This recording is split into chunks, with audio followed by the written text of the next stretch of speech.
So let's continue with the same. एक बार concept को मैं रिव्यू कर देता हूँ। आइडेंटिकल ऑब्जेक्ट का जो भी डिस्कशन हुआ था लास्ट क्लास में, परमुटेशन ऑफ आइडेंटिकल ऑब्जेक्ट में हम लोगों ने सबसे पहली बात क्या डिसाइड करी कि number of arrangement of p number of different object taken all at a time is p factorial, that we know already. But if all these p distinct object becomes identical, then the number of arrangement will be equal to 1. इसका मतलब हुआ कि distinct से identical होने में number of arrangement को p factorial से divide करना पड़ रहा है। p अलाइक ऑब्जेक्ट हुए तो p फैक्टोरियल से डिवाइड करना पड़ रहा है। तो वहीं से जनरलाइज किया कि when out of n distinct object p of them transform to be identical, the number of arrangement will get divided or factored by p factorial. तो n factorial by p factorial will be the number of permutation. कब?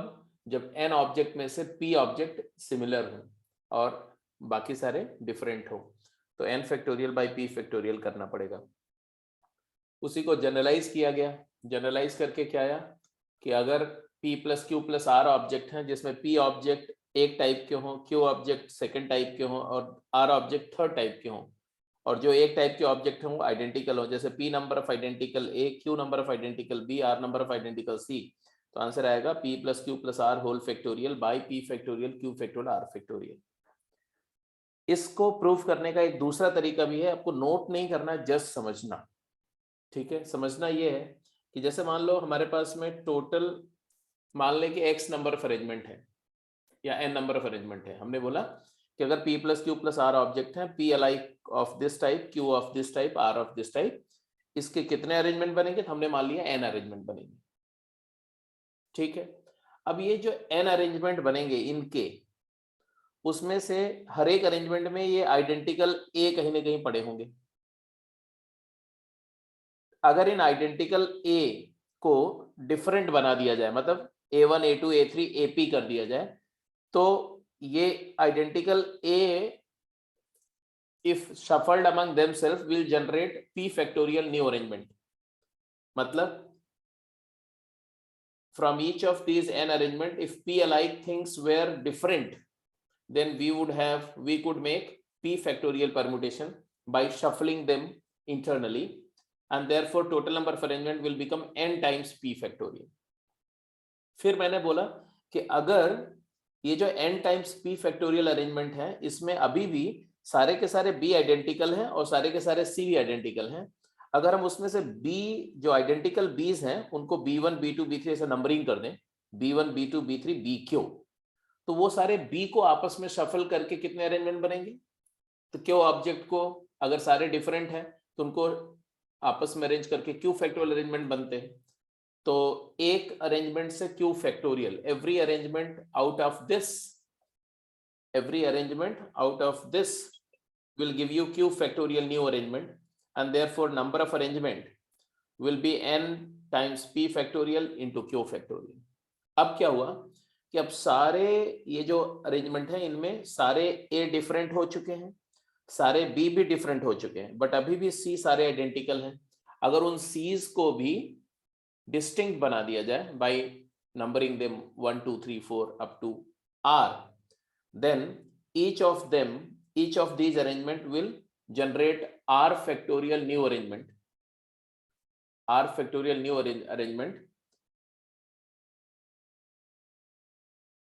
and therefore total number of arrangement will become n times p factorial into q factorial into r factorial. जबकि अगर सारे distinct होते तो arrangement कितने बनते? p plus q plus r factorial, तो दोनों इक्वल होने चाहिए, इसलिए n की वैल्यू होगी। तो आर्ग्यूमेंट मतलब जो रिजल्ट हमने पहले जस्टिफाई किया था उसी को डेराइव करने का ये दूसरा तरीका है। चाहे आप ऐसे सोचो चाहे इस तरह से सोचो, अल्टीमेटली आपको रिजल्ट दिमाग में रहना चाहिए। क्या? टोटल नंबर ऑफ ऑब्जेक्ट का फैक्टोरियल डिवाइडेड बाई, अगर p alike of one type है तो उसके लिए p फैक्टोरियल से डिवाइड होगा, q alike of second type है तो q फैक्टोरियल से डिवाइड होगा, r alike of third type है तो r फैक्टोरियल से डिवाइड होगा। जितने अलाइक होंगे उतने फैक्टोरियल से डिवाइड होगा, दैट्स इट। तो ये था जो लास्ट क्लास में कॉन्सेप्ट डिस्कस हुआ था, और उसी कॉन्सेप्ट पर फटाफट जल्दी ये तीनों क्वेश्चन का आंसर करो क्विक।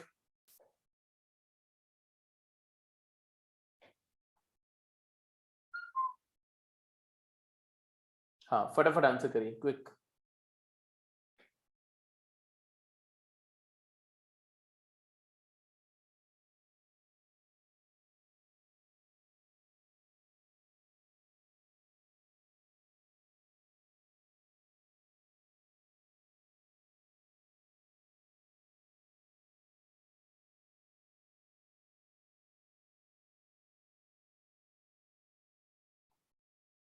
हाँ हाँ सिंपल है, फटाफट। Correct correct. ए पार्ट में तो बिल्कुल क्लियर है, फार्मूला ही तो लगाना है। अब तो 3 आइडेंटिकल है और 5 ऑब्जेक्ट है, तो ए पार्ट का आंसर आ गया 5 factorial over 3 factorial. It is actually 20 ways. 20 ways they can be arranged. ऐसे बी पार्ट का आंसर क्या आ जाएगा? तो इसमें देखो तो basically number of arrangement of 2 identical are 2 are and 2 identical O 2 O and that's it. और बाकी सारे डिफरेंट हैं, है ना? इसके अलावा Yes, sir. सी है, इसके अलावा ओ आई है, यू है और एन है, टी है। तो टोटल कितने हो गए भाई?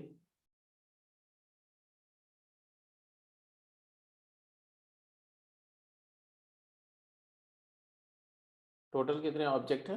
पी भी है ना। तो आंसर आ गया तुम्हारा 10 factorial over 2 alike of one type, 2 alike of second type. C part का आंसर क्या है?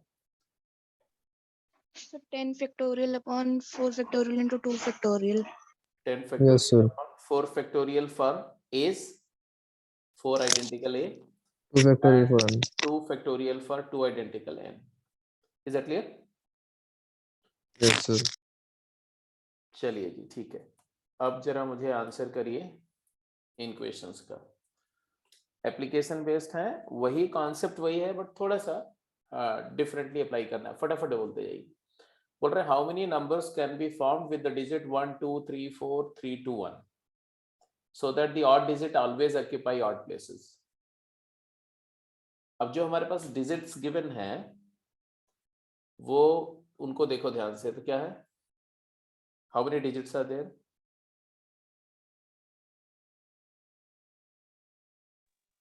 तो we are given 7 digits and 1 is repeated twice, 2 repeated twice, 3 repeated twice, 4 is single times. इसका मतलब हमें 7 डिजिट के नंबर बनानी है।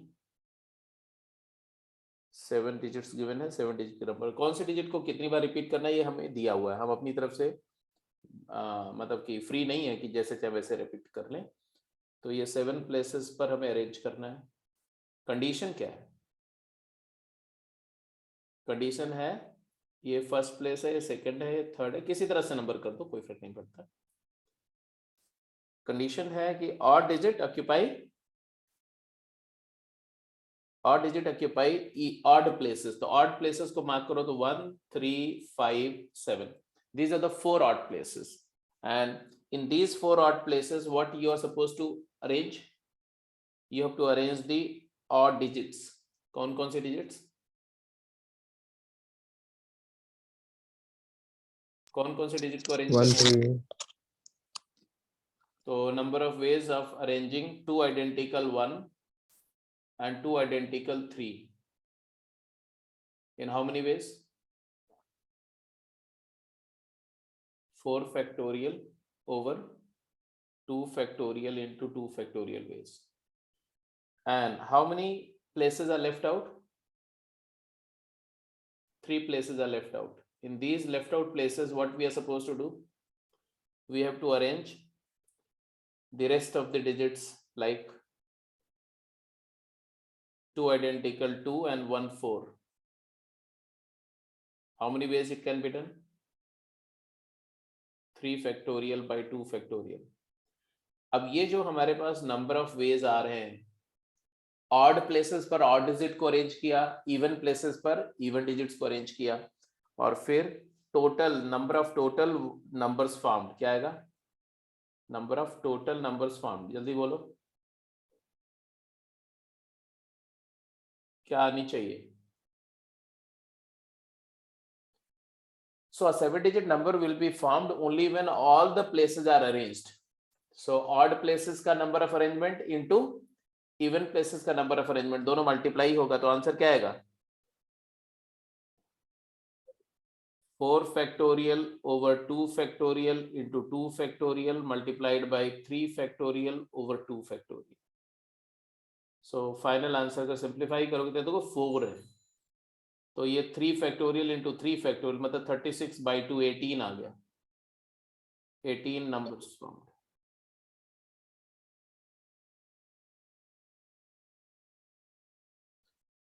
क्लियर है सबको कि नहीं? जल्दी बोलो।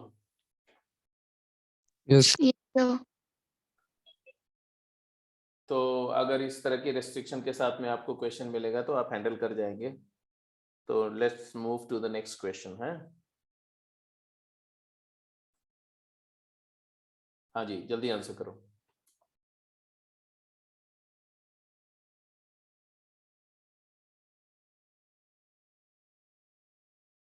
Number of 9-digit numbers, number of 9-digit different numbers which can be formed by rearranging the digits of the number 22, 33, 55, 888 so that odd digit occur at even places.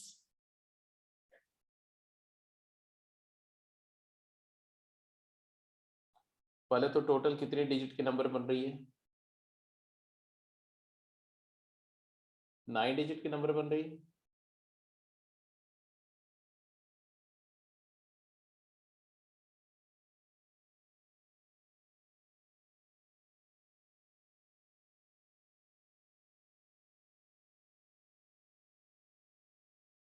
ये 9 डिजिट का नंबर बन रही है।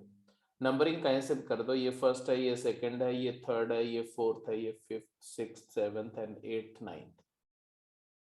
और odd digit at even places, odd digits कौन कौन सी हैं? 3 5. Number of numbers formed is equal to number of ways of arranging odd digit means double 3 and double 5 at even places into number of ways of arranging double 2 and triple 8 at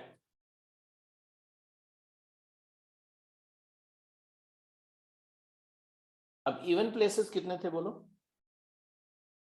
2, 4, 6, 8, 4 digit थी और 4 even places थे, और ये 5 digit है at odd places.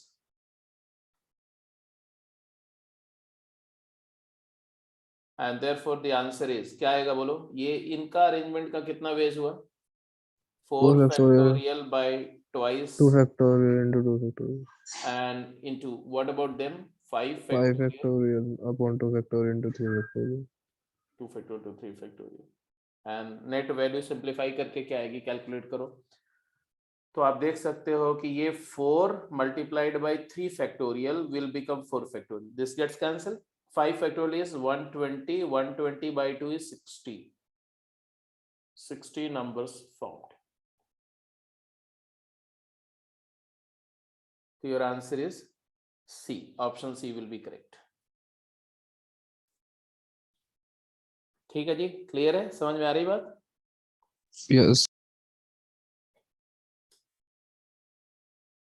Let's move to the next question.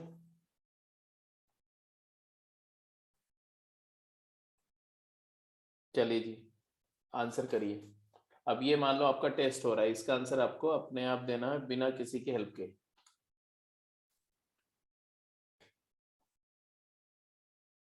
2 minute time है सोचने के लिए। 1 मिनट में आप सोचो सिचुएशन को, और 2 मिनट है सॉल्व करके आंसर निकालने के लिए। 3 मिनट टाइम टोटल दे रहा हूं, लेकिन ध्यान रखो कि आप कोशिश करो 2 तरीके से करने का उसी 3 मिनट में। देखते हैं किसका इसका आता है answer. I will wait for 3 minute.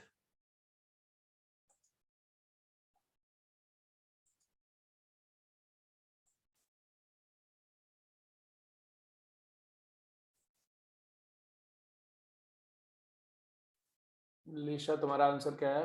5 factorial by 4 factor 5 factorial to 4 factorial by 3 factorial to 3 factorial. Sir 40। नहीं वो तो मैं समझ रहा हूँ। तो 40 आ रहा है। 40 आ रहा है सर। हाँ लेकिन ये जो तुमने लिखा है 5 factorial to 4 factorial by 3 factorial to 3 factorial to 2 factorial, ये इसका लॉजिक क्या है?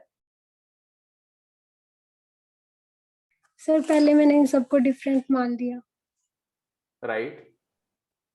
सर, फिर n को गैप मेथड से 5p2 इंटू 4 फैक्टोरियल कर दिया।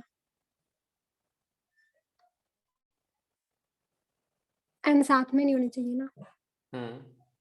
एन साथ में नहीं होने चाहिए तो गैप मेथड लगाया, पहले सबको डिफरेंट मान लिया। Yes sir. मतलब ऐसे तुमने ऐसे सोचा कि ये आपने n को हटा दिया, ये दोनों n को हटा दिया और फिर b और a और a और a इनका अरेंजमेंट किया, जो कि डेफिनेटली 4 फैक्टोरियल बाई 3 फैक्टोरियल वैसे होगा,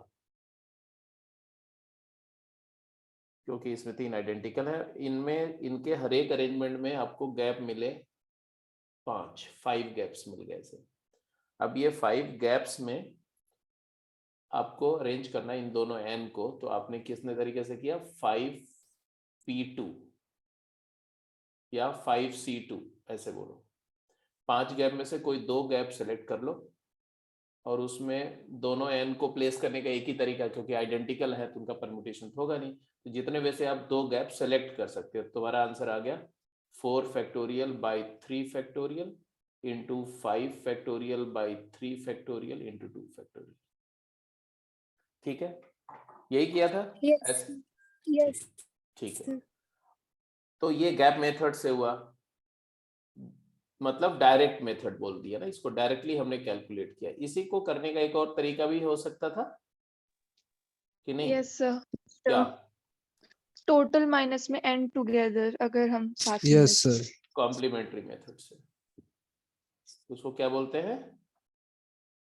कॉम्प्लीमेंट्री मेथड। कॉम्प्लीमेंट्री मेथड में हम पहले अरेंज कर लें क्या, कि number of total arrangement total निकाल लेंगे और minus number of arrangement when 2n are together. Together, 2n together b a and a है सर। टोटल अरेंजमेंट तो आप डायरेक्टली बोल सकते हैं, कितना होगा जी? 6 factorial by 3 factorial into 2 factorial. 3 factorial into 2 factorial minus इसमें जब 2n को आइडेंटिकल नहीं एक साथ कर लिया तो एक ऑब्जेक्ट हो गया और बचे हुए 3 बाकी ऑब्जेक्ट आएंगे, एक 3 रह है, गया है। तो 4 और 1 कितने हो गए? 5 ऑब्जेक्ट। तो 5 फैक्टोरियल जिसमें 3 आइडेंटिकल है तो 3 फैक्टोरियल। और इसको सिंप्लीफाई करेंगे तो देखो 5 फैक्टोरियल बाई 3 फैक्टोरियल तो कॉमन आ जाएगा और बचेगा क्या? 5 फैक्टोरियल, ये 6 इंटू 5 फैक्टोरियल, तो 6 by 2 3 minus 3 minus 1। 5 factorial is 120 by 6 is 20, 20 into 2 is 40। यहाँ भी 40 आया और इस केस में भी सिंप्लीफाई करके वही आएगा, 40 ही आएगा, आप समझ ही रहे हो, है ना? तो this was done, answer is A part सही था तुम्हारा। Go to the next question. हाँ जी, जल्दी आंसर करिए।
21 white and 19 black balls are arranged in a row in a line. Balls of the same color are similar.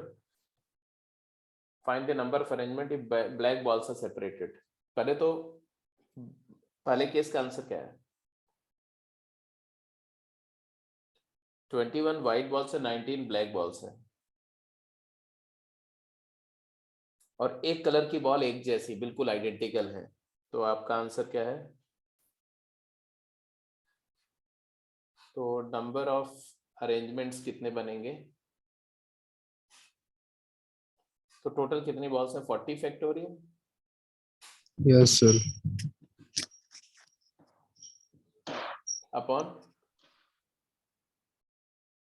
21 alike है, 19 alike है, तो 20 फैक्टोरियल इंटू 19 फैक्टोरियल। तो basic idea is what? It is 40C 90, 20 नहीं 21, 20 नहीं 21, तो 40C 19 भी बोल सकते हो, या इसी को 40C 20 भी बोल सकते हो, 21। इसको एक ऐसे भी बोल सकते हैं कि हमारे पास 40 प्लेसेस हैं। कितने प्लेसेस हैं total? 40, and out of those 40 places choose 19 places for black balls, है ना? How many arrangement? As many ways I can select 19 places in which the black balls will be kept in only one way, because all the balls are identical, so you will keep them in one way, and in the rest, in the remaining 21 places you will fit the white balls in one way. तो answer आएगा 40 में से कोई 19 choose कर लो, या 40 में से कोई 21 चूज कर लो, तो आप सीधे बोल सकते हो कि 40C 19 और 40C 21। तो तरीके दोनों हैं, आप पर आइडेंटिकल ऑब्जेक्ट का टोटल ऑब्जेक्ट वाला परम्यूटेशन वाला कॉन्सेप्ट लगाओ या सिलेक्शन से जाओ, एक ही बात है। What about the next?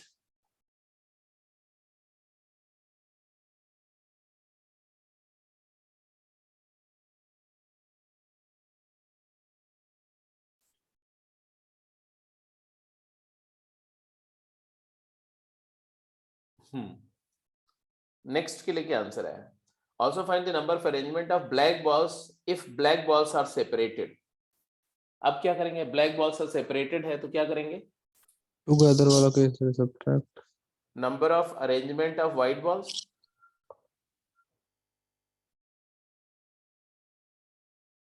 तो white balls का arrangement एक ही होगा, into number of ways of arranging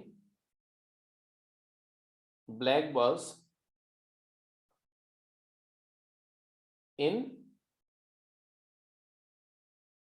22 gaps. Are you getting my point or not? Are you getting my point or not? ऐसा white, white, white, white, white, white, ऐसे अपने white balls को arrange कर दिया है, एक ही तरीके सारी white ball को प्लेस कर दिया। जैसे ये 4 हो गया तो 3 7 3 10 2 12 15, ऐसे सारा प्लेस कर दिया ऐसा,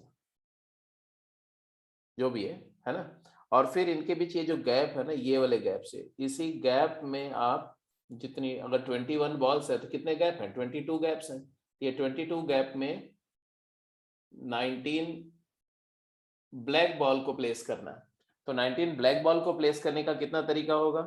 तो 22 गैप में से कोई भी 19 गैप चूज कर लो, और फिर उन सेलेक्टेड 19 गैप्स में 19 ball which are all alike को अरेंज कर सकते हैं। कितने वैसे? सिर्फ एक तरीके से।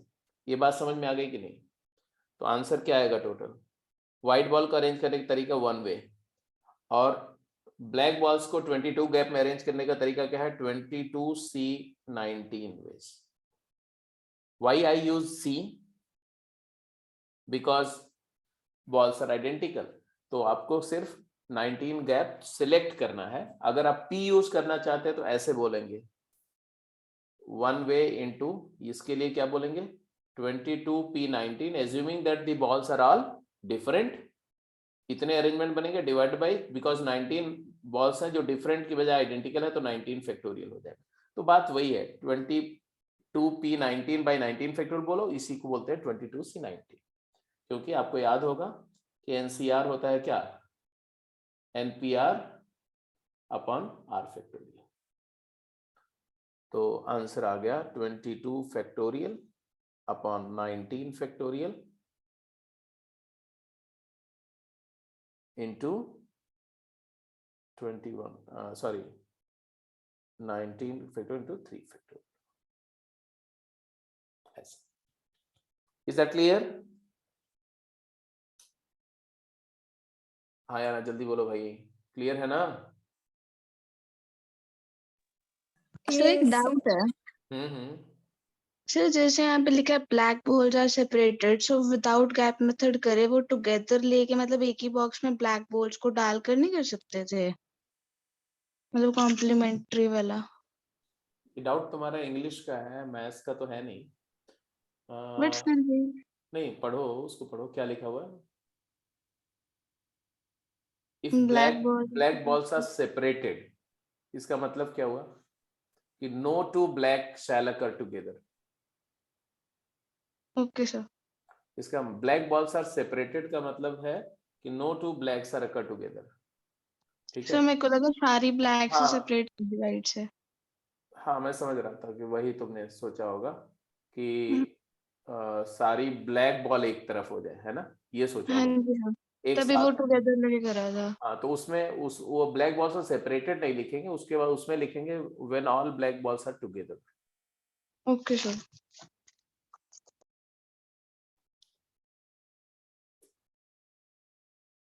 अगले क्वेश्चन पे चलो।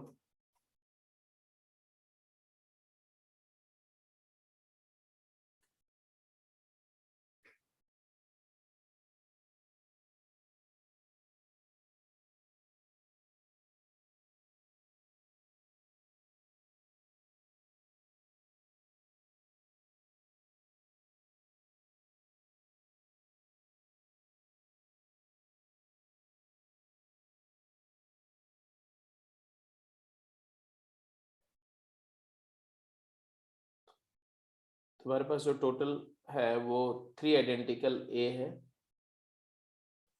एंड 4 आइडेंटिकल एस है एंड 2 आइडेंटिकल आई है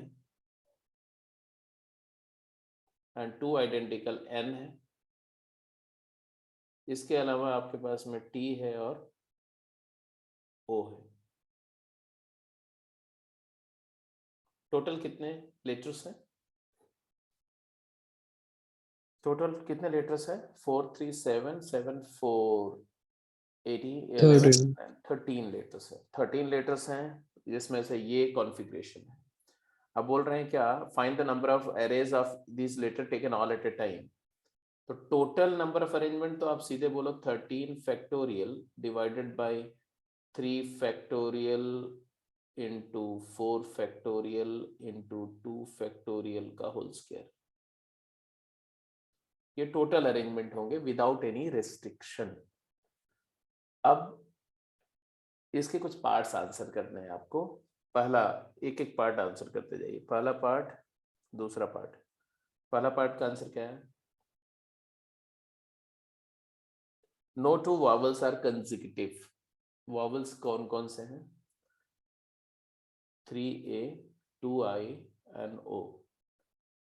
तो आपके पास 6 वॉवल्स हैं, इनमें से कोई भी वॉवल कंसेक्यूटिव नहीं होने चाहिए। तो ऑब्वियसली आपने क्या किया, आपने कॉन्सोनेंट्स को अरेंज कर दिया S S S S and N N and T। इनको अरेंज किया कितने वे से?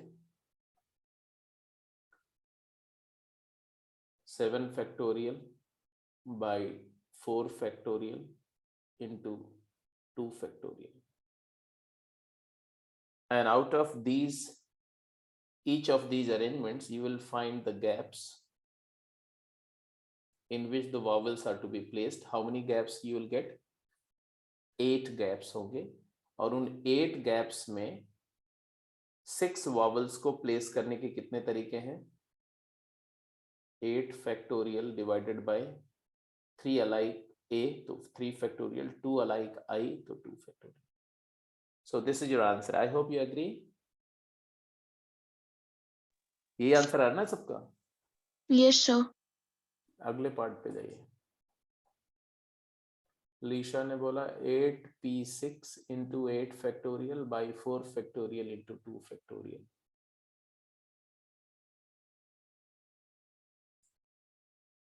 सही है.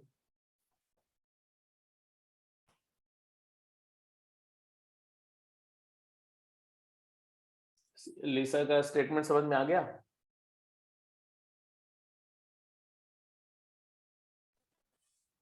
Yes sir.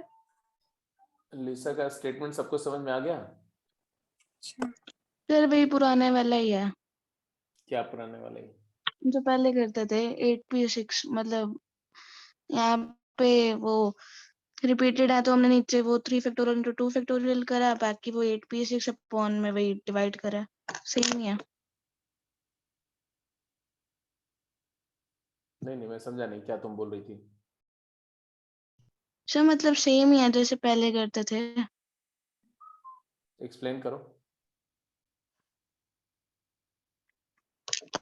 सर जैसे गैप मेथड में ये 8 गैप्स हैं तो वही 8p6 आता था, और जैसे ये 8p6. रिपीटेड भी है. हाँ तो कुछ नहीं 8p6. बोला ना. 8p6. हाँ तो 8 गैप में 6 लेटर्स को अरेंज करने का 8p6 वेज होता था, बट उसमें 3 आइडेंटिकल है और 2 आइडेंटिकल है, तो बाई 3 फैक्टोरियल टू 2 फैक्टोरियल हो गया. तो यस सर. वो तो इसने लिखा नहीं है. 8p6 by 3 factorial to 2 factorial तो लिखा नहीं है.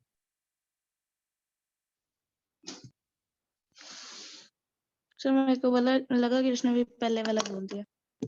नहीं उसने बोला ये 8 factorial 8p6 into 8 factorial divided bye 4 factorial into 2 factorial,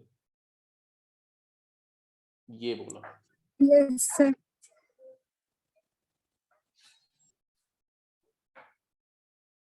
तो इसका मतलब बाकी लोगों को ये बात समझ में नहीं आई.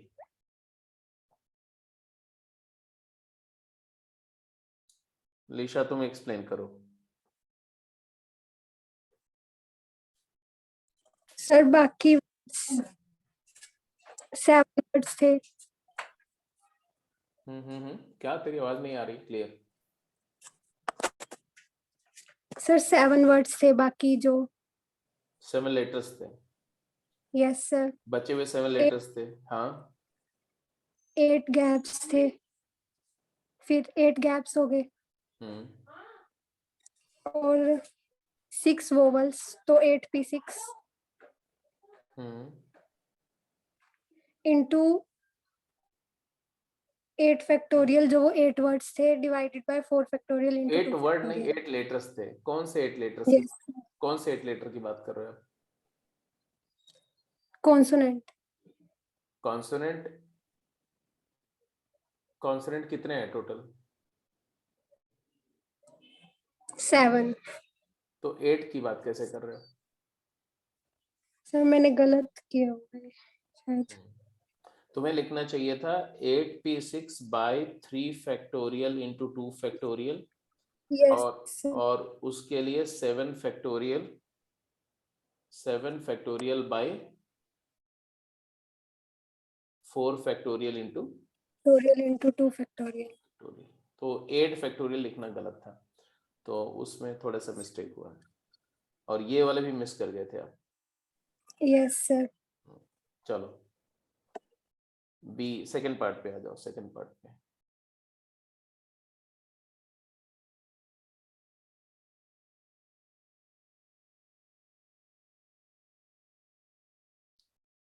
No two S occur together. No two S together के लिए क्या आंसर होगा? नो टू एस टुगेदर मतलब टोटल माइनस 2s टुगेदर भी कर सकते हैं.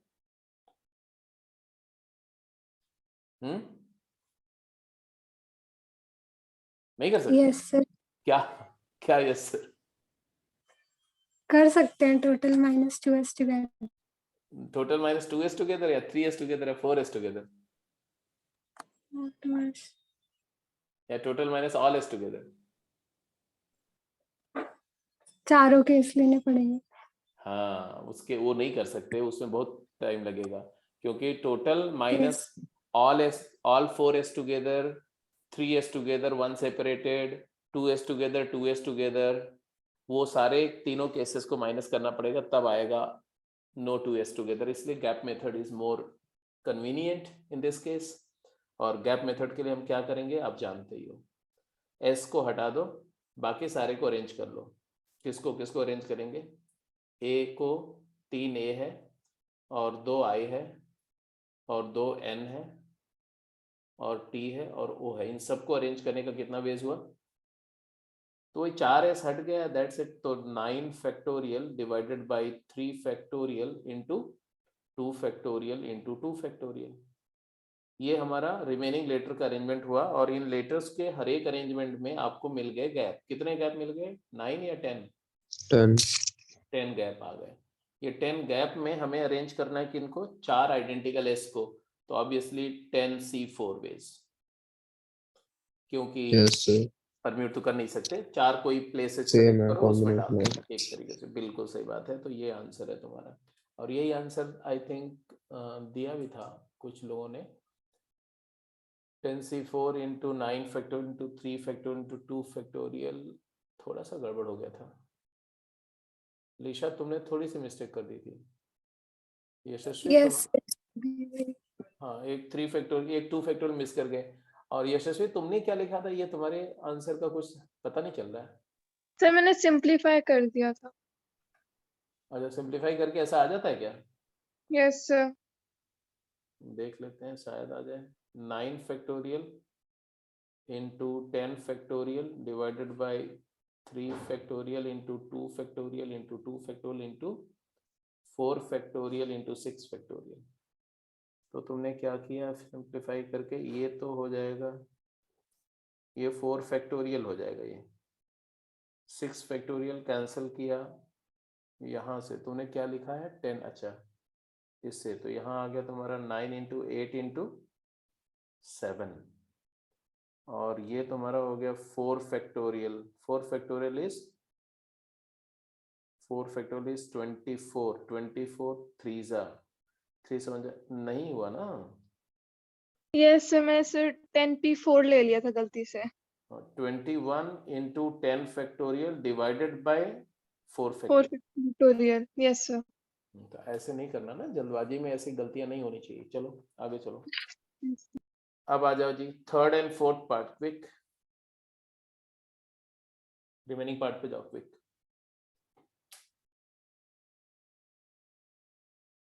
Without changing the order of vowels, कितने अरेंजमेंट बनेंगे where in which the order of vowel is not changed?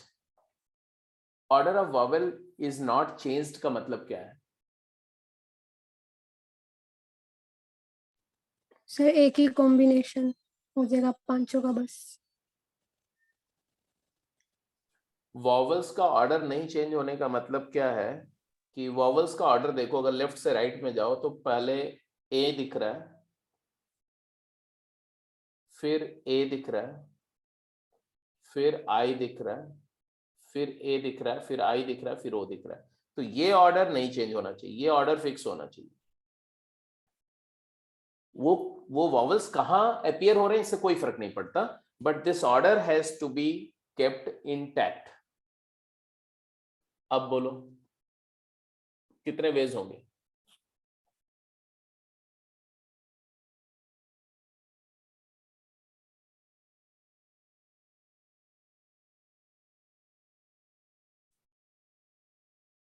मतलब ये वॉवल्स आपस में अरेंज नहीं होंगे, तो आप क्या करेंगे? टोटल 13 प्लेसेस हैं, 13 में से आप इन वॉवल्स के लिए 6 प्लेसेस सिलेक्ट कर सकते हैं, राइट? कितने वे से? 13C6 वे से, है ना? बट उस 6 सिलेक्टेड प्लेसेस में वॉवल्स को प्लेस करने का कितना तरीका होगा? How many ways you can place these vowels in those selected places? One. One way. तो one way is the number of way you can place the vowels in 6 selected places. And what about the remaining letters? Do they have any choice? Do they have any restriction? No, there, sir. there is no restriction on consonant. So remaining No, sir. remaining 7 letters can be arranged in how many ways? 7 factorial by 4 factorial into, bolo, 2 factorial. 2 factorial. So you've got first, you've got second, you've got third. Now get to fourth. Excuse me sir, sir 13 क्यों आया? 13 क्यों आया? क्योंकि हमारे पास 13 locations है। 13 letter का अगर word बनाना है तो 13 प्लेसेस होंगे कि नहीं, ये बताओ। Yes sir. अब ये 13 लोकेशन में से हमने कोई भी 6 लोकेशन सेलेक्ट करनी है जहां पर हमें वॉवल को रखना है। तो मैंने मान लो एक एट रैंडम ये 6 प्लेसेस चूज किया। ऐसे 6 कितने तरीके से सेलेक्ट कर सकते हैं? इतने वे से हम 13 में से 6 प्लेसेस सेलेक्ट करने के वेज हैं। अब वो जो 6 प्लेसेस आप सेलेक्ट करेंगे, उन सेलेक्टेड प्लेसेस में आप वॉवल्स का ऑर्डर नहीं चेंज कर सकते, इसलिए ऑर्डर वॉवल का वही रहेगा। क्या क्या ऑर्डर रहेगा? पहले ए आएगा, फिर ए आएगा, फिर यहाँ नहीं, यहाँ ए नहीं आएगा, आई एम वेरी सॉरी, जहां सेलेक्टेड प्लेसेस पर ही आना है ना। तो यहाँ पर ए आएगा, फिर इस वाले प्लेस पर क्या आएगा बोलो? आई, और इस पर क्या आएगा? ए, इस पर क्या आएगा? आई, और इस पर क्या आएगा? ओ। तो ये है कि पहले हम वॉवल जिस पे रेस्ट्रिक्शन है उसको हम पहले प्लेस करते हैं और उसके बाद रिमेनिंग केसेस को करते हैं। तो रेस्ट्रिक्टेड प्लेसेस को हमने अरेंज कर दिया।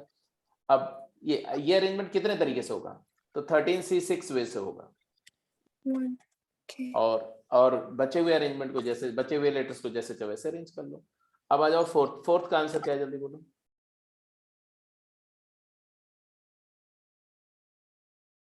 At least one S is separated from the rest of the S's.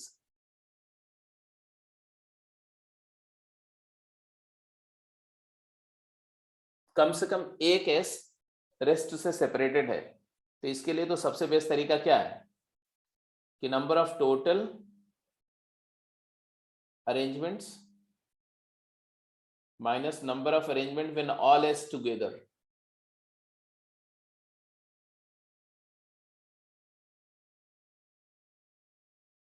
है कि नहीं? ऑल एस टुगेदर के अलावा केसेस हैं when 3S together and 1 separated, और 2S टुगेदर 2S टुगेदर, और तो वो सारे केसेस जो है 2S टुगेदर एंड 2 सेपरेटेड, तो वो सारे केसेस हमें नहीं चाहिए। वो सारे केसेस चाहिए तो हम टोटल में से ऑल एस टुगेदर कर देंगे तो बचे हुए केसेस आ जाएंगे जिसमें कम से कम एक एस सेपरेट हो जाएगा। तो आंसर क्या आएगा? टोटल तो हम काउंट कर चुके हैं जी, ये है total 13 factorial upon 4 factorial multiplied by 3 factorial into 4 2 factorial का होल स्क्वायर। इसमें से माइनस किया हमने जब चारों एस एक साथ हैं तो इसको एक ऑब्जेक्ट ट्रीट कर दिया, 4S को एक सिंगल ऑब्जेक्ट बना दिया। तो बचे कितने ऑब्जेक्ट? 10 ऑब्जेक्ट हो गए, एक ये और 9 रिमेनिंग। वो 10 ऑब्जेक्ट को 10 फैक्टोरियल से अरेंज कर सकते हैं, बट उसमें आइडेंटिकल कितने? तो बचे हुए 10 ऑब्जेक्ट में आपके पास आइडेंटिकल है 3 identical A, 2 identical I, 2 identical N। अब ये मत बोला कि 4 आइडेंटिकल S भी है, नो, वो 4 आइडेंटिकल S अब सिंगल लेटर जैसा ट्रीट हो रहा है तो एक ही माना जाएगा, ठीक है। And this is the answer. Clear है? Yes sir. अब पांचवें और छठे पार्ट का आंसर बोलो।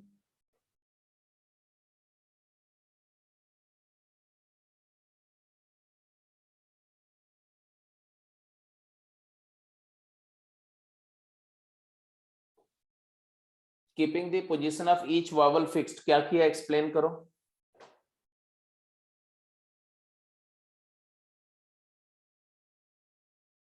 Keeping the position of each vowel fixed मतलब अब हम वॉवल को तो टच ही नहीं कर सकते, वॉवल जहां है वहीं रख देंगे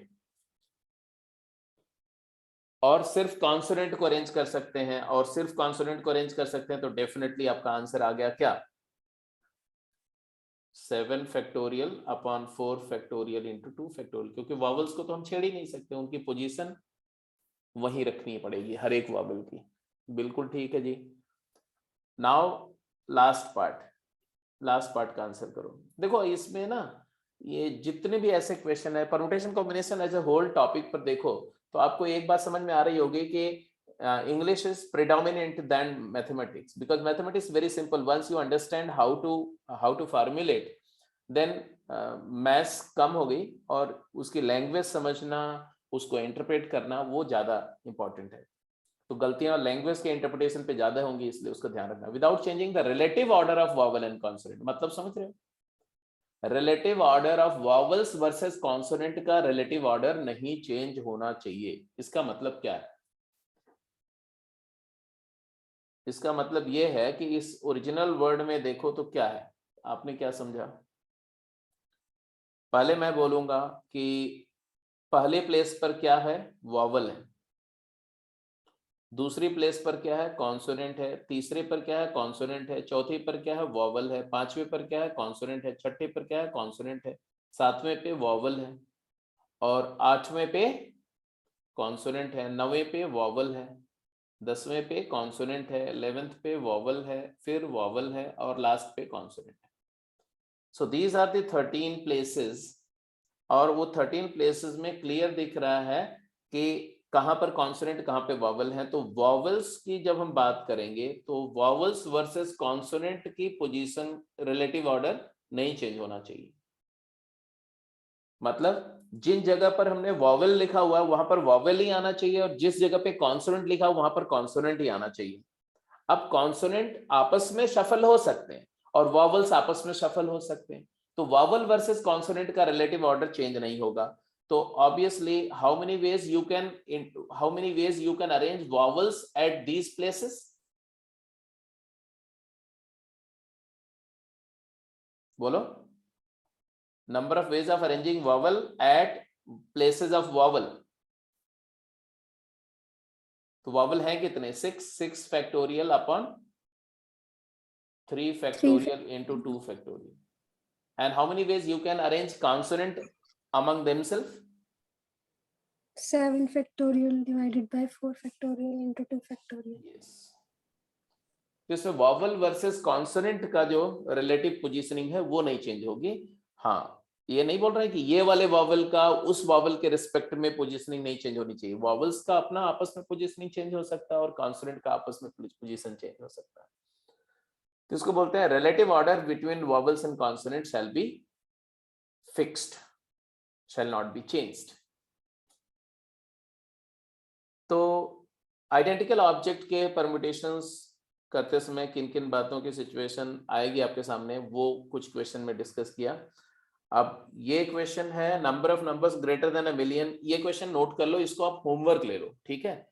खूब अच्छे से ट्राई करना, फिर कल की क्लास में डिस्कस करेंगे। क्वेश्चन क्या है? Number of numbers greater than 1 million using the digits, number of numbers formed greater than 1 million using the digits 2 3 0 3 4 2 5, और फिर आपको बताना है कि out of these numbers formed how many will be divisible by 5। ठीक है, तो ये आपके लिए होमवर्क है, ठीक है? आराम से ट्राई करना। अच्छे क्वेश्चन है, इसको कई तरीके से सोच सकते हैं, but definitely it will take some of your good effort. तो कल डिस्कस करेंगे इसको, आगे चलते हैं। आंसर बिल्कुल 1080 एंड 330, ठीक है? नाउ एक लास्ट कॉन्सेप्ट डिस्कस करते हैं, आइडेंटिकल एंड अभी तक मतलब परम्यूटेशंस का, लीनियर परम्यूटेशंस का ये लास्ट कॉन्सेप्ट है जिसको बोलते हैं रैंक ऑफ वर्ड। तो आप लिखेंगे रैंक ऑफ वर्ड क्या है, पहले डिफाइन करिए रैंक ऑफ वर्ड क्या है। वैसे थोड़ा सा एक क्वेश्चन करते समय आइडिया हम लोगों ने डिस्कस कर ही लिया था, याद है कुछ? यस सर, वो डिक्शनरी। हाँ, तो डेफिनेशन लिख दो। रैंक ऑफ अ वर्ड, मान लो वर्ड क्या है, whenever I say word, it is the arrangement of certain symbols. Be the symbols are all identical, be the symbols some identical some different, be the symbols all different.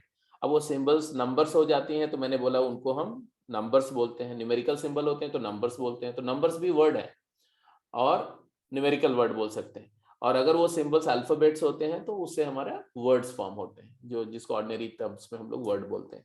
तो rank of a given word is, मान लो ये word है जिसमें कुछ symbols है, ठीक है, alphabets मान सकते हैं इनको। Is position occupied is defined as the position occupied by that word, position occupied by that word among all the words formed taking all the letters of the said word and arranging them as per the order of ordinary dictionary, means arranging them alphabetically.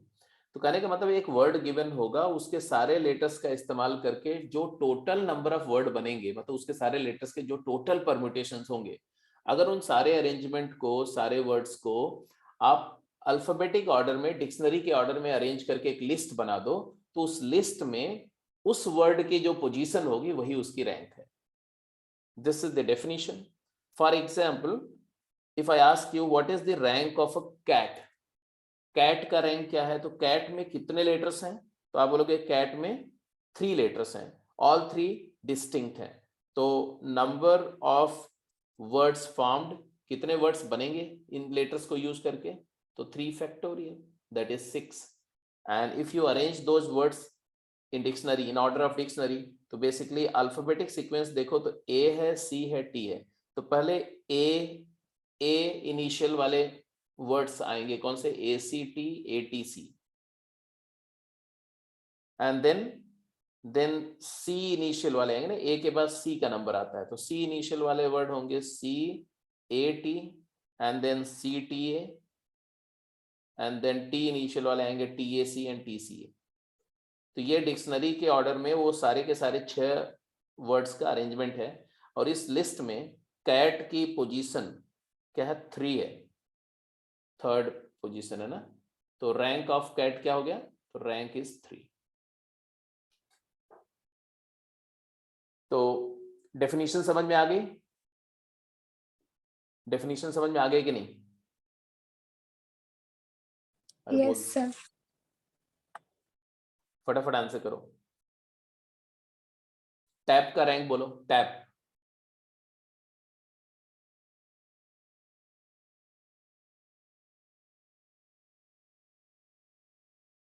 अब tap से भी 6 words बनेंगे।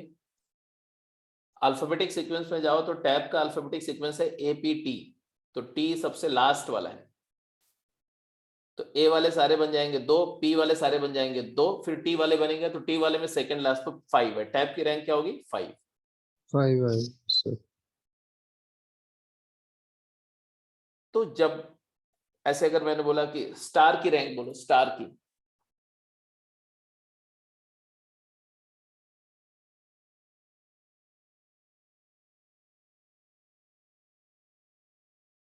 अब हम लोग क्या कर रहे हैं, हर एक केस में देखो हम लोग 2 चीजें कर रहे हैं। एक कि जो लेटर्स दिए हुए हैं उनको पहले अल्फाबेटिकली अरेंज कर रहे हैं, ए आर एस टी, ये अल्फाबेटिक सीक्वेंस है इनिशियल का।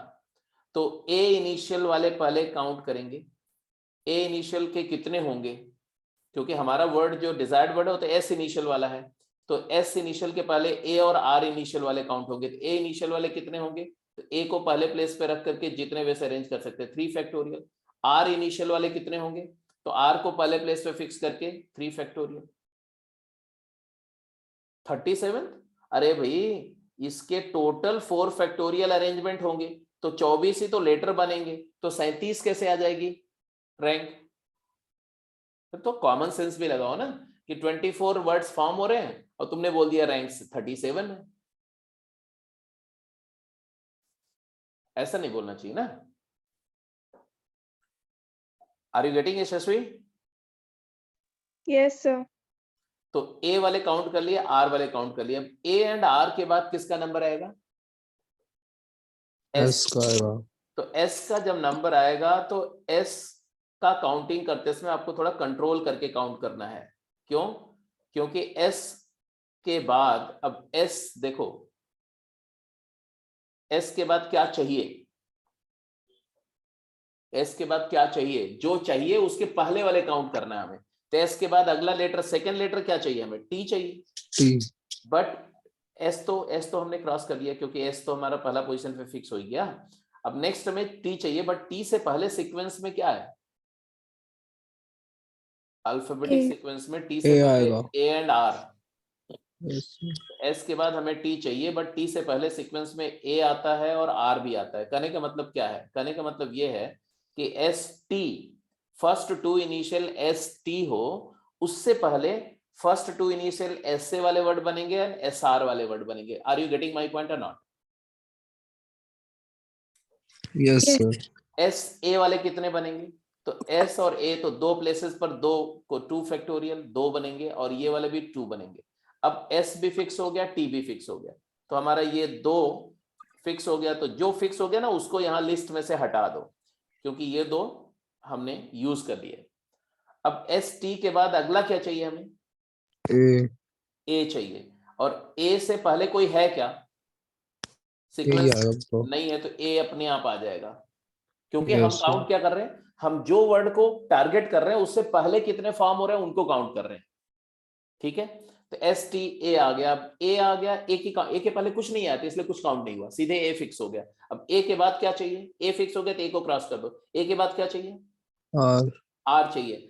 आर से पहले कोई है क्या? अब तो सारे खत्म हो गए, तो आर भी आ गया। यस। तो एस टी आर स्टार बन गया, उसकी अपनी एक पोजीशन है एक। तो टोटल रैंक ऑफ स्टार क्या है? बोलो, रैंक ऑफ स्टार क्या है?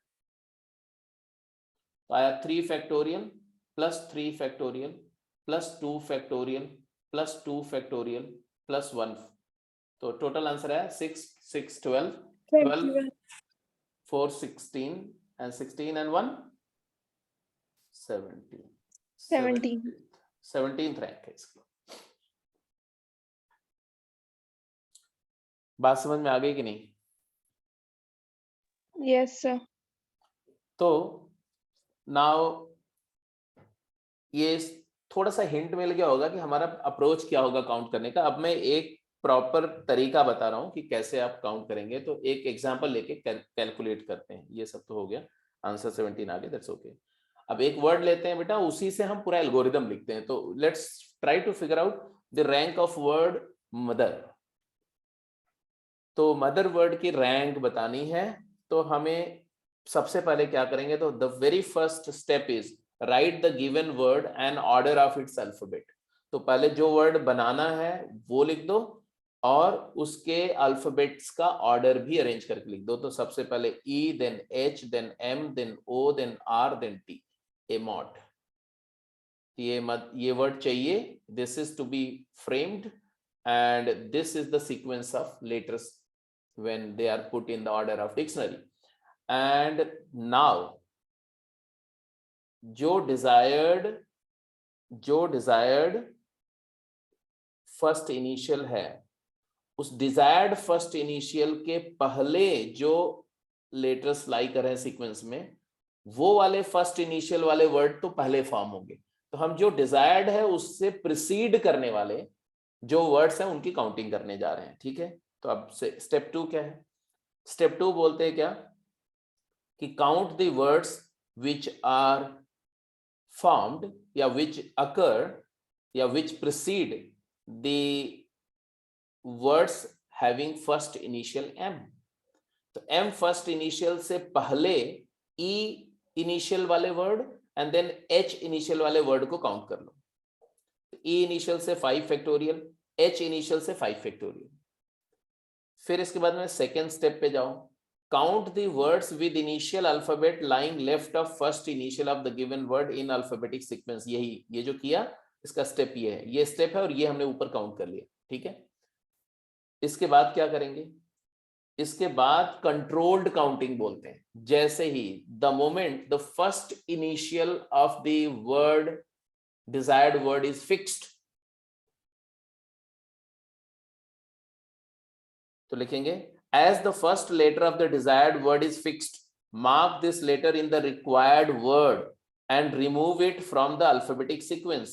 अब ये मैं कंट्रोल काउंटिंग कर रहा हूं, मतलब पूरी प्रोसेस बता रहा हूं, देखो ध्यान से। सबसे पहले हमने क्या किया, ई इनिशियल वाले सारे वर्ड काउंट किए, फिर एस एच इनिशियल वाले सारे काउंट किए, कितने हुए, ई इनिशियल वाले, तो ई फिक्स करके 5 को 5 फैक्टोरियल वे से अरेंज किया, एच को फर्स्ट इनिशियल पे डाल करके रिमेनिंग 5 को 5 फैक्टोरियल से अरेंज किया।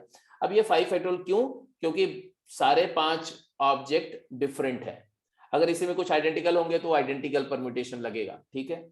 एच के बाद में अब हमारा फर्स्ट इनिशियल एम वाले वर्ड आ गए थे, एम फिक्स हो गया। जैसे ही एम फिक्स हुआ तो अल्फाबेटिक सीक्वेंस में से एम को हटा दो और यहां पर एम को टिक कर दो। टिक कर दो मतलब डिजायर्ड वर्ड का पहला लेटर हमें मिल गया। अब काउंटिंग कंट्रोल्ड होगी, कैसे, देखो ध्यान से। अब एम के बाद हमें क्या चाहिए, एम के बाद हमें सीक्वेंस में ओ चाहिए, सेकंड इनिशियल हमें ओ चाहिए, डिजायर्ड ओ है, तो हमारा डिजायर्ड जो है उसको हम पहले लिखेंगे, हाँ एम ओ, ये डिजायर्ड है। बट डिजायर्ड के पहले वाले काउंट होते हैं, ये तुम्हें याद रखना है। डिजायर्ड के पहले क्या आएगा बोलो, फर्स्ट 2 इनिशियल, एमओ से पहले क्या बनेंगे, M E N M H, O से पहले क्या है, ई है और एच है, तो एम ई में फर्स्ट इनिशियल एम ई मी और फर्स्ट इनिशियल एम एच वाले वर्ड पहले काउंट करो, कितने बनेंगे बोलो, मी फर्स्ट इनिशियल एम ई है तो कितने बनेंगे, 4 फैक्टोरियल और फर्स्ट इनिशियल एम एच है तो कितने बनेंगे, 4 फैक्टोरियल। अब तुम्हारा एम ओ फिक्स हो गया, the moment O got fixed, O को यहां से क्रॉस कर दो और ओ टिक कर दो। अब ओ के बाद नेक्स्ट क्या चाहिए, टी। ओ के बाद नेक्स्ट हमें जो नेक्स्ट चाहिए वो लिख दो, टी चाहिए, टी चाहिए, बट टी से पहले अल्फाबेट में क्या आते हैं, मतलब हमें एमओटी चाहिए, एमओटी हमारा डिजायर्ड है, ऑब्जेक्टिव है, बट एमओटी से पहले सीक्वेंस में क्या क्या है, एम ओ ई, फिर एम ओ एच और M O R, agreed or not, Yes, sir. M O E, first 3 letters are fixed, then 3 letters can be arranged in how many ways, 3 factorial each, तो यहाँ इसके भी 6 बनेंगे, इससे भी 6 बनेंगे, इससे भी 6 बनेंगे। Now MOT got fixed, T got fixed, so T is striked out from here and T is ticked here. अब T के बाद MOT, the moment we got first 3 initial of the desired word to be formed, now we'll look for the next desired letter is H. But H से पहले E है तो MOT, अब required क्या है, ऑब्जेक्टिव क्या है बोलो, इसके बाद का ऑब्जेक्टिव क्या है, एच चाहिए। हाँ MOTH चाहिए, ये हमारा ऑब्जेक्टिव है।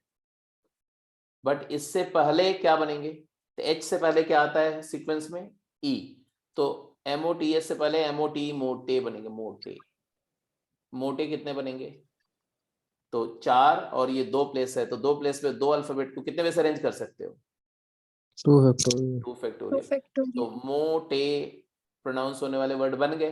अब MOTH का नंबर आ गया, तो अब H फिक्स हो गया, देखो H फिक्स हो गया, तो यहाँ से H का कांटा लगा दो, H को टिक कर दो। H के बाद क्या चाहिए, H के बाद क्या चाहिए, E चाहिए, बट E से पहले तो कोई है ही नहीं, तो E अपने आप आ जाएगा, E अपने आप आ जाएगा। E से पहले वाले काउंट कर रहे हैं, ध्यान रखना, जो चाहिए उससे पहले वाले काउंट कर रहे हैं, तो यहाँ E फिक्स हो गया। अब E से E के बाद E टिक कर दो और E को क्रॉस लगा दो, अब E के बाद एक ही है तो अपने आप ही आ जाएगा, तो R, तो ये एक लेटर, एक वर्ड बना फाइनली मदर अपना, तो मदर के उस वर्ड की अपनी पोजीशन तो जरूर काउंट करेंगे। तो देयरफॉर रैंक क्या आई बोलो, रैंक आ गई 2 times 120, 5 factorial is 120 plus 2 times 4 factorial is 24 plus 3 times 3 factorial is 18, 3 into 6, 18 plus 3. Net answer is 240 plus 48 plus 21. What is the answer finally? 309? Yes, sir. Yes sir. So this is the rank of mother. कितने लोगों को समझ में आ गया concept? कैसे ये सारा calculation होगा, समझ में आ गया कि नहीं? यस ठीक है, यस सर। अब समझ में आ गया तो जरा कुछ क्वेश्चन जल्दी जल्दी करके बताओ, ठीक है? जब तक आप 2-3 क्वेश्चंस करेंगे नहीं डिफरेंट टाइप के, तब तक कमांड नहीं होगा इस पे। तो लेट्स मूव अहेड। तो ये सारा कहानी जो स्टेप बाय स्टेप मैं बताते जा रहा था वो सारा समझ में आ गया। एक ही बात याद रखनी है कि जो चाहिए उससे पहले वाले काउंट करते हैं, ठीक है? तो आप इसमें से 2 वर्ड तो जरूर है, एक तो फादर का रैंक बता दो, एक बनाना का रैंक बता दो, ठीक है? फादर एंड बनाना, या फर्स्ट 3 ये ले लो। हाँ चलो, फर्स्ट 3 का आंसर बता दो और रिमेनिंग 2 जो है उसको एज होमवर्क ले लेना, कर देना quick.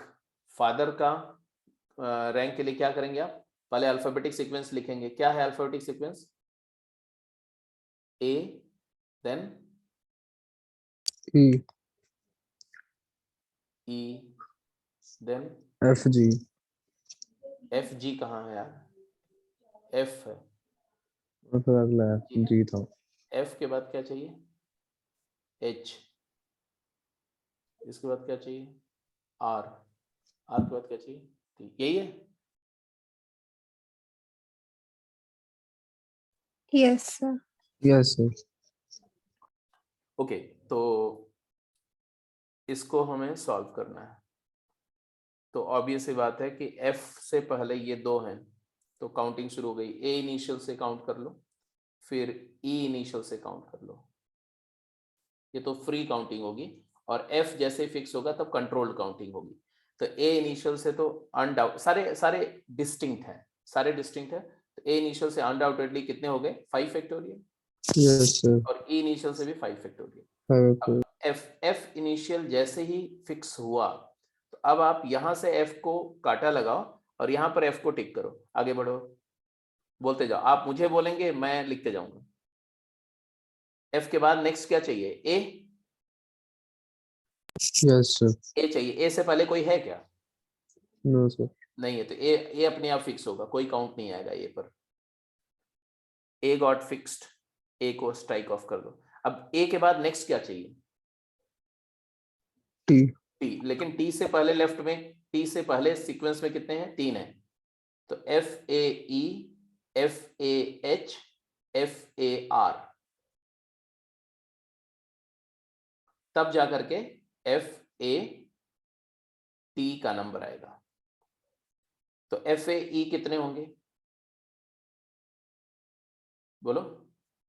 3 factorial. 3 3 factorial. Factorial. F A T हो गया तो टी भी टिक हो गया, टी को कट कर दिया आपने, टी भी उड़ गया। टी के बाद नेक्स्ट क्या चाहिए? टी के बाद नेक्स्ट क्या चाहिए? एच। एच। एच से पहले क्या है? एच से पहले सीक्वेंस में क्या है? ए और ई। ई, तो पहले T then F A T H. F A T कितने बनेंगे? 2 फैक्टोरियल। अब F A T H fix हो गया, एच भी फिक्स हो गया, एच फिक्स हो गया, एच को काटा लगाया। एच के बाद ई है, ई के बाद आर है, अल्फाबेटिक सीक्वेंस में है ये। ई से पहले कोई नहीं है और ई टिक करने के बाद में आर से पहले कोई नहीं, तो ई आर आ जाएगा स्ट्रेट अवे। तो एक ही इसकी पोजीशन। तो फाइनली तुम्हारा जो आंसर आया वो क्या आया? रैंक कितनी आई इसकी? इस वर्ड की rank I 240 plus 6 3 18 321। Hello, is it clear? बोलो। 261 यही है कि कुछ और? यही आया सर। तो दिस इज डन। अब जरा बी और सी का आंसर कर दो तो मैं समझ जाऊंगा कि ठीक है, अब आप हैंडल कर लेंगे। बी और सी में क्या है? What is difference between A part and B C part? इसके पहले अभी जितने क्वेश्चन हमने किए हैं उन सभी वर्ड्स में सारे लेटर डिस्टिंक्ट थे। अब यहां पर क्या है? कुछ आइडेंटिकल है। तो बी में 2 आइडेंटिकल टी है और सी में there are 2 identical N and 3 identical A. तो C is really typical. B में तो देखने में कुछ डिफरेंट दिख रहा है लेकिन ज्यादा कोई फर्क नहीं पड़ेगा, क्योंकि आपका जो अल्फाबेटिक सीक्वेंस का क्या आएगा, अल्फाबेटिक सीक्वेंस आएगा जी CEIKT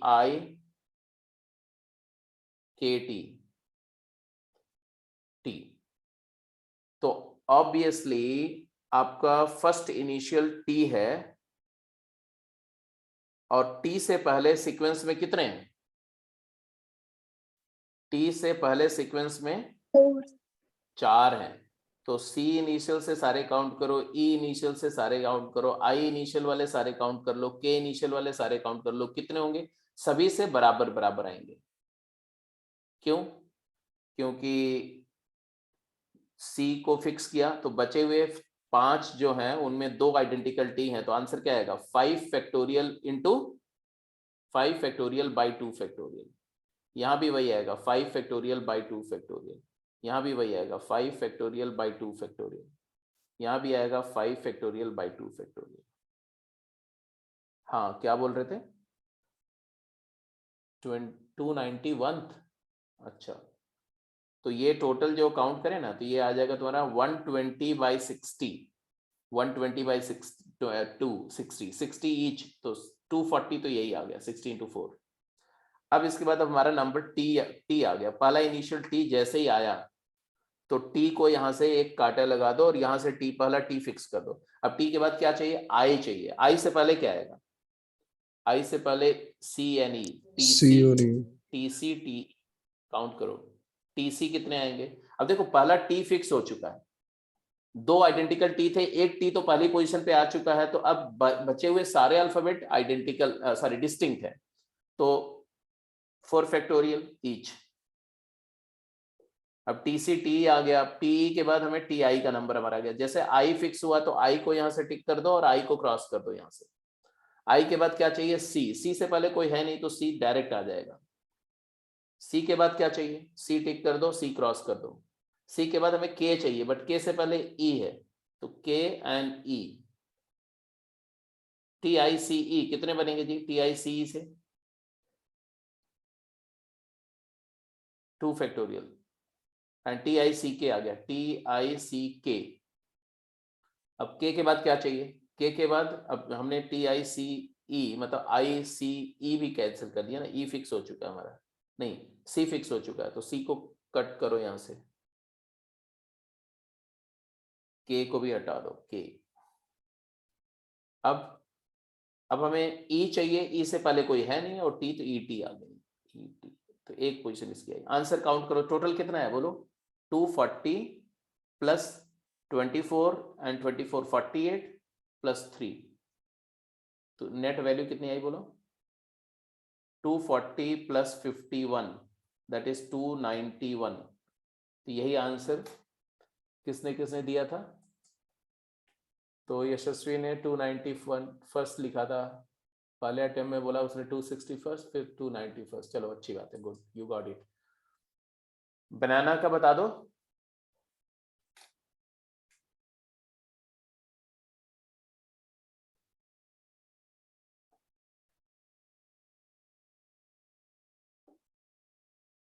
बनाना बनाना बनाना बनाना है, तो आपने अल्फाबेटिक सीक्वेंस बनाना की लिखी होगी क्या? AAA, then B, then N। तो पहले A इनिशियल वाले बनेंगे, फिर B इनिशियल वाले आएंगे, नो A इनिशियल वाले बनेंगे, उसके बाद तब B का नंबर आएगा। चलो A इनिशियल वाले कितने बनेंगे जल्दी बोलो? A इनिशियल वाले टोटल कितने बनेंगे? 6 factorial by 3 factorial 6 factorial bye 2 factorial into 2 factorial, क्योंकि एक A तो आपने पहली पोजीशन पे फिक्स कर दिया, तो जो रिमेनिंग लेटर्स हैं उसमें 2 A और 2 N और एक B है, तो 2 A और 2 N, 6 नहीं 5 factorial, I am very sorry.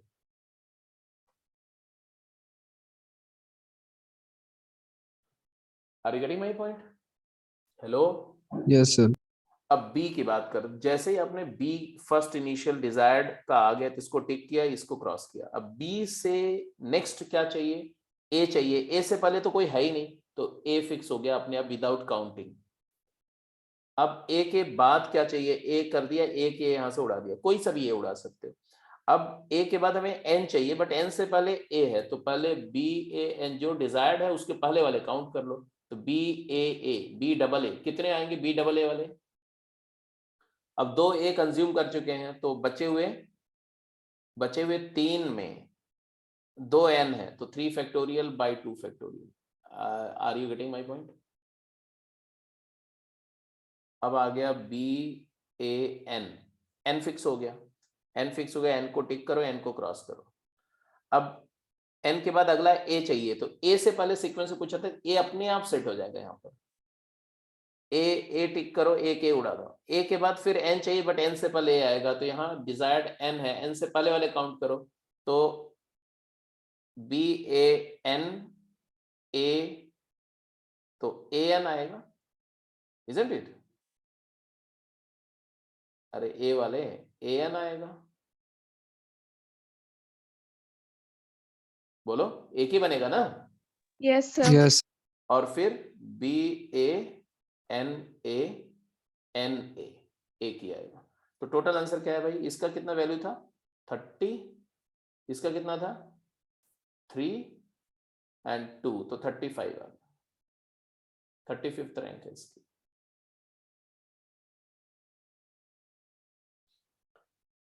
तो आइडेंटिकल में आइडेंटिकल का परम्यूटेशन यूज होगा, डिस्टिंक्ट में डिस्टिंक्ट वाला यूज होगा। कॉन्सेप्ट दोनों का सेम है, उसमें कोई फर्क नहीं है, ठीक है।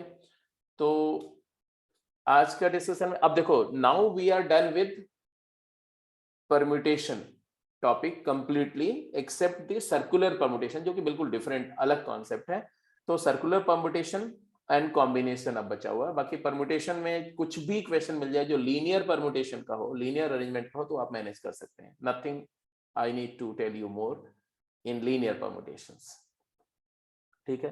तो अब अगली क्लास में हम लोग कल सर्कुलर परम्यूटेशन करेंगे, वो इंपॉर्टेंट है, थोड़ा सा डिफिकल्ट भी लगता है लोगों को, तो सर्कुलर परम्यूटेशन कर लेंगे। अच्छा, जो आपने क्वेश्चंस शेयर किए हुए ना, वो बहुत ही सिंपल है, मैंने देख लिया था। तो 1-2 क्वेश्चन तो बिल्कुल ही बेसिक है। एक क्वेश्चन जो है थोड़ा सा था, जो जैसे देखो आपने गेम का क्वेश्चन तो बहुत ही सिंपल है, गेम का क्वेश्चन तो बताने लायक उतना नहीं है, बट टेक्सचुअल एक्सरसाइज में आपने बोला है फर्स्ट एक्सरसाइज का सेकंड क्वेश्चन, तो पिजन होल प्रिंसिपल पर है। अगर आपने PHP का लेक्चर देखा था, तो इसमें बोला गया कि out of m+1 integers, out of m+1 integer, 2 of them can always be selected such that their difference is divisible by m. अब जरा देखो, अगर किसी इंटीजर x को m से डिवाइड करो तो कोशेंट q आता है और रिमाइंडर r आता है, और r की वैल्यू क्या होती है? r की वैल्यू होती है 0, 1, 2, 3, 4 up to m-1. So there are m type of remainders, m different type of remainders. इसका मतलब इंटीजर्स को रिमाइंडर के रिस्पेक्ट में अगर कैटेगराइज किया जाए तो आपको m टाइप के रिमाइंडर मिलेंगे। मतलब एक मिलेगा a0 सेट होगा, इसमें कौन से इंटीजर होंगे? इसमें इंटीजर होंगे mq टाइप के। एक होगा a1 सेट, इसमें कौन से इंटीजर होंगे? mq+1 टाइप के। a2 is set of integer consist of mq+2 type, and a3 is set of integer consist of mq+3 type, and so on. m-1 is set of integer consist of mq plus remainder is m-1, और कोई possibility reminder की है नहीं। तो हमारे पास total कितने sets हैं? तो m सेट्स हैं, m सेट ऑफ इंटीजर। इसमें हर एक सेट में एक टाइप के रिमाइंडर वाले इंटीजर हैं, और इसके अलावा और इंटीजर का सेट हो नहीं सकता। जितने भी इंटीजर होंगे सेट ऑफ इंटीजर में, वो सभी इन्हीं में से किसी न किसी सेट को बिलोंग करते होंगे, ठीक है।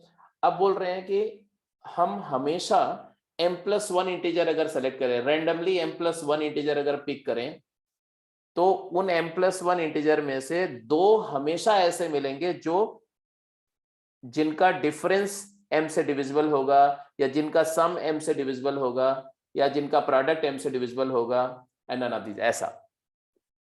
तो मेरा कहने का मतलब ये है कि इस m को ना, ये m को आप मान लो क्या, पिजन होल, और m+1 को मान लो pigeon. m+1 integer are selected,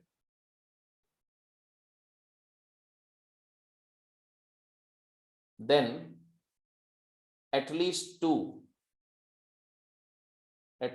of them will belong to same set.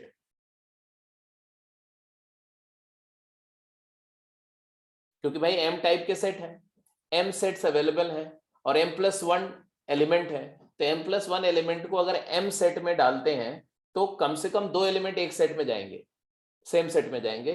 तो इसका मतलब है कि this implies at least 2 integer will have same remainder. At least 2 integers have same remainder when divided by m.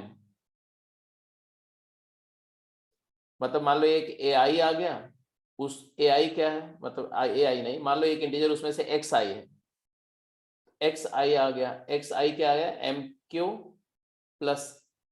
mq plus कुछ भी ले लो, r ले लो, और जो xj आया वो भी mq प्लस r है। अब जब दो इंटीजर का रिमाइंडर सेम आ रहा है तो ऑब्वियसली इनका डिफरेंस xi माइनस xj क्या हो जाएगा, वो हमेशा mq, ये q1 और q2 मान लो, m times q1 minus q2 हो जाएगा, क्योंकि r तो कैंसिल हो जाएगा। तो ऑलवेज डिविजिबल बाय m, तो difference will be always divisible by m। तो जब भी आप रेंडमली m+1 इंटीजर चूज करोगे तो उनमें से कम 2 इंटीजर हमेशा ऐसे मिलेंगे जिनका डिफरेंस m से डिविजिबल होगा। और जब आप m+1 इंटीजर चूज करोगे तो उनमें से जैसे बोल रहे हैं कि उनका सम m से डिविजिबल हो, तो वो जरूरी नहीं है, हो भी सकता है नहीं भी हो सकता। उनका प्रोडक्ट m से डिविजिबल हो, जरूरी नहीं, हो सकता है कि सारे के सारे एक ही टाइप के आ जाएं, mq+1, तो उनका प्रोडक्ट भी m से डिविजिबल नहीं होगा। तो प्रोडक्ट m से डिविजिबल हो ये जरूरी नहीं है, समेशन m से डिविजिबल हो जरूरी नहीं, बट डिफरेंस हमेशा जरूरी होगा। तो इसका आंसर तुम्हारा सेकंड क्वेश्चन का आंसर होगा ए पार्ट। इसी तरह से आपने एक दूसरा था, कौन सा, सेकंड के बाद तुमने कौन सा पूछा था, T1 का 18th एंड 19th। 18th और 19th तो बहुत सिंपल है, ये तो आपने, मुझे लग रहा है कि हमने क्वेश्चन किया नहीं था, पहले किया होगा, दोबारा ट्राई करो तो अपने आप हो जाएगा। Total number of 9 digit numbers, ये TE1 का है, total number of 9 digit numbers that are divisible by 5। तो 5 से डिविजिबल कितनी 9 डिजिट की नंबर होगी, अब ये बताना पड़ेगा। ये लास्ट प्लेस के लिए 0 और 5 2 वेज होंगे, 0 और 5, और इसके अलावा जो रिमेनिंग प्लेसेस हैं इनके लिए कितने वेज होंगे रिमेनिंग प्लेसेस के लिए,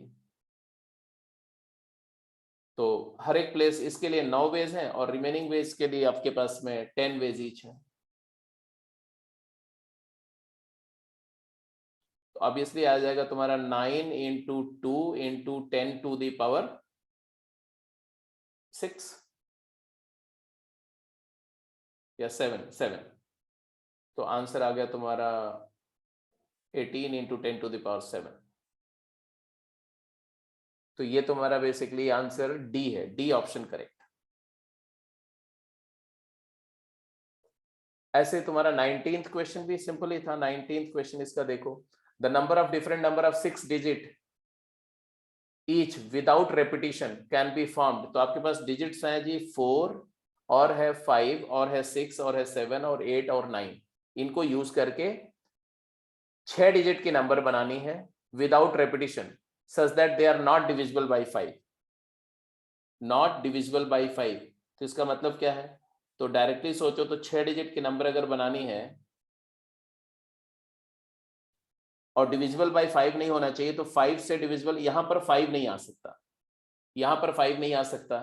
तो इस प्लेस को फिल करने के कितने वेज होंगे, 5 वेज होंगे। कौन कौन से, इस प्लेस पे या तो 4 आएगा, या तो 6 आएगा, या तो 7 आएगा, या तो 8 आएगा, या तो 9 आएगा। अब इसके बाद में बाकी प्लेसेस पर जैसे चाहो वैसे रख दो। तो बाकी जो प्लेसेस हैं 5 फैक्टोरियल वैसे, तो आंसर आ जाएगा तुम्हारा 5 into 5 factorial, that is equal to 5 into 120, that is 600। एक तरीका ये है। दूसरा तरीका है कि number of total numbers minus number of number divisible by 5। Total number कितने होंगे 6 फैक्टोरियल, माइनस जो 5 से डिविजिबल है, तो 5 से डिविजिबल के लिए तो पहले प्लेस पर एक तरीका है, तो 5 फैक्टोरियल। तो यहां से भी आंसर आएगा 6 into 5 factorial minus 5 factorial, that is 5 into 5 factorial. तो यहां से भी वही आंसर आ जाएगा 600। तो चाहे आप कॉम्प्लीमेंट्री मेथड से जाओ चाहे डायरेक्ट मेथड से करो, ये आंसर भी आ गया। इसके बाद एक लास्ट है 21, इसको बता के मैं आज की क्लास को यहीं पे खत्म कर दे रहा हूँ। अब मेरा सिर्फ बताने का ये पर्पस था कि आप इन्हीं क्वेश्चन को दोबारा ट्राई करते तो आपसे हो जाता। जैसे बोल रहे हैं इन्हें सिग्मा आर टाइम्स आरपीआर। अब इसको देख के आप डर गए, आर वेरीज 1 to 10। तो बेसिकली है आरपीआर क्या होता है, RPR is actually R factorial. तो ये है sigma R into R factorial. अब कोई भी मिसलेनियस सीरीज को सम करने का वीएन मेथड लगता है, तो इसको लिखो R plus 1 minus 1 into R factorial, R varies 1 to 10। ये हो जाएगा तुम्हारा आर प्लस 1 इंटू आर करो, आर फैक्टोरियल करो, तो आर प्लस 1 का factorial minus R factorial, VN method हो गया। तो इसका आंसर आएगा जी आर को 2 factorial minus 1 factorial plus 3 factorial minus 2 factorial plus 4 factorial minus 3 factorial plus 5 factorial minus 4 factorial 6 factorial minus 5 factorial. समझ में आ गया होगा आपको। 7 factorial minus 6 factorial plus 8 factorial minus 7 factorial plus 9 factorial minus 8 factorial and at last 10 factorial minus 9 factorial and lastly 11 factorial minus 10 factorial। ये तुम्हारा total है।